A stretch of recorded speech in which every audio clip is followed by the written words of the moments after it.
मैंने आप सबको एक बहुत आवश्यक सूचना देने के लिए बुलाओ है यहाँ। आज मैं कान्हा के पीछे पीछे वन गई थी। वहां मैंने कछु ऐसा देखो है जिसकी कल्पना करना भी असंभव है। मैंने बहुत विचित्र मानव देखो वहां, जो मानव जैसा भी ना था। जो भी था ना, साधारण जीव तो ना था। पर जसोदा, ऐसा कैसे संभव हो सकता है? क्या बुद्धि लगाई है यशोदा ने। मेरे सामने एक ना चली तो अब गोपियों को अपनी योजना में सम्मिलित कर रही है। आप तो मेरा विश्वास करो मौसी, मैं सच्ची कह रही हूँ। उसका तो सर भी विचित्र था।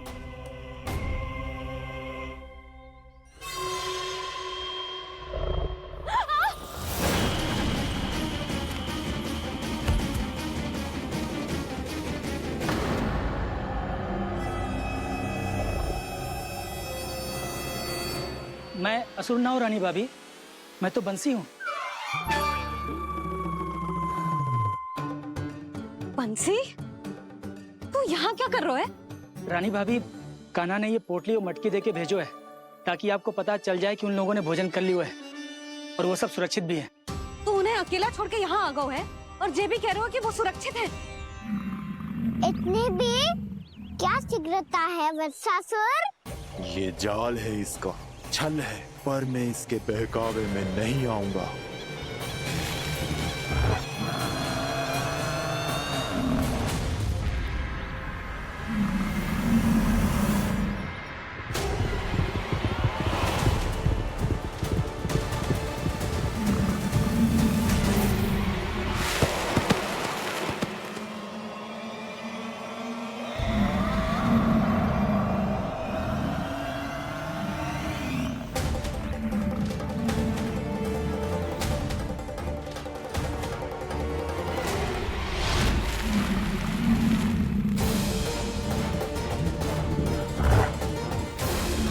कब तक बच पाएगा तू? और स्वयं बच भी गया तो इन बालकों के प्राणों की रक्षा कैसे करेगा?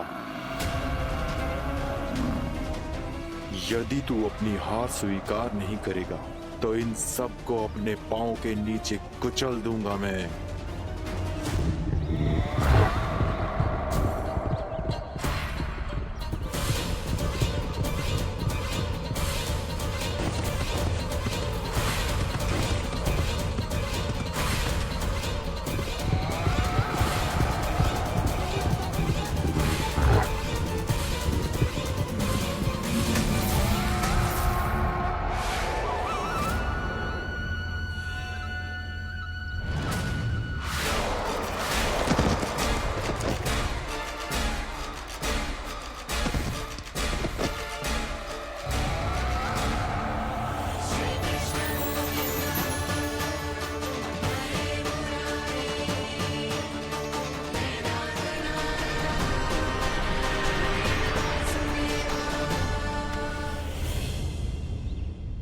उलझन में क्यों प्रमिला?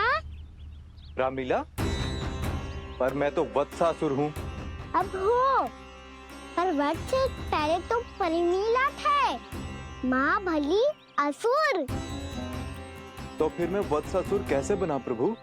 एक बार तुम वहाँ ऋषि वशिष्ठ के आश्रम गए थे।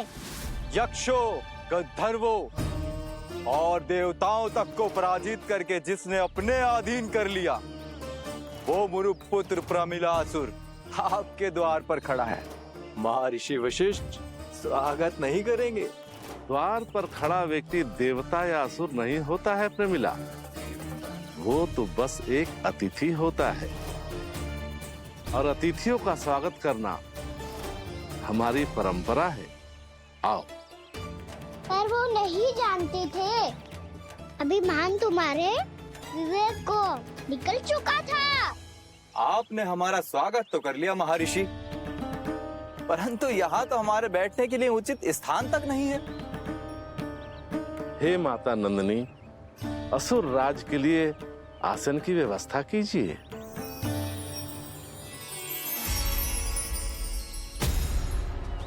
विराजिए असुर राज।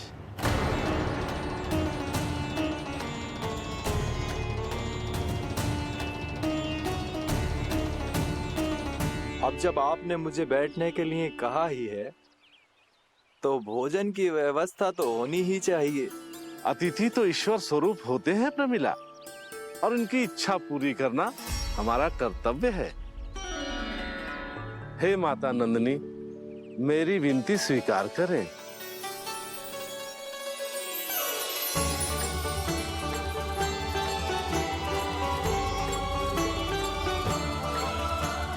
आरंभ करो प्रमिला।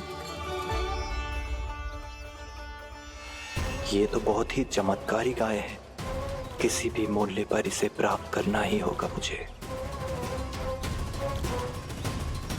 फिर तुमने ऋषि वशिष्ठ से नंदिनी को पाने की योजना बनाई और कुछ ही दिन के बाद ब्राह्मण का रूप लेकर उनके आश्रम पहुंच गए। कहिए ब्राह्मण देव, मैं आपकी क्या सेवा कर सकता हूँ? महर्षि वशिष्ठ के आश्रम आया हूँ। रिक्त हाथ वापस लौटना तो संभव ही नहीं है। ईश्वर की कृपा से आपके मन में जो है वो सब मिलेगा। अपनी इच्छा प्रकट कीजिए ब्राह्मण देव। तो महर्षि, ये गाय मुझे दान में दे दीजिए। गाय मुझे दान में दे दीजिए। किस सोच विचार में पड़ गए महर्षि?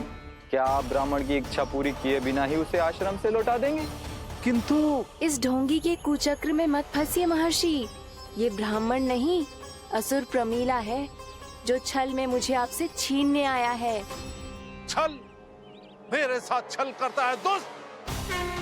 तुझे इस कपट का दंड अवश्य मिलेगा। माता नंदिनी, इसके कुकर्म का फल दीजिए। तूने एक दिव्य गाय को पाने के लोभ में अपना वेश बदला था। अब मैं तुझे श्राप देती हूँ, तेरा वेश सदा सदा के लिए बदल जाएगा। इसी क्षण से गाय का बछड़ा अर्थात वत्स बन जाएगा तू वत्सासुर। बन जाएगा तू वत्सासुर। ये क्या हो रहा है मुझे?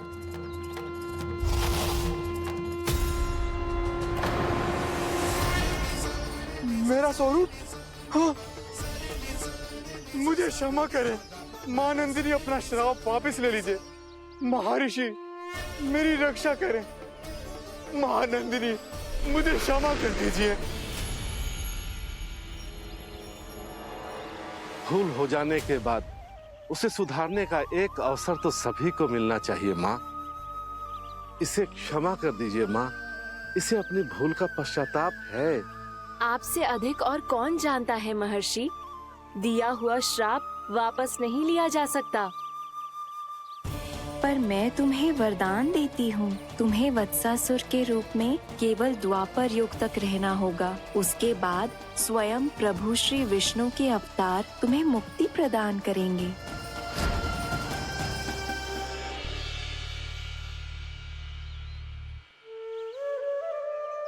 मुझ जैसे मूर्ख अभिमानी दुष्ट को भी आपने मुक्ति प्रदान की प्रभु। जब भी किसी को अपनी भूल का आभास होता है, वो उसी क्षण क्षमा पाने की योग्य बन जाता है। और जिसने वर्षों तक पश्चाताप भी किया हो, उसके लिए तो मुक्ति का मार्ग भी सहज खुल जाता है।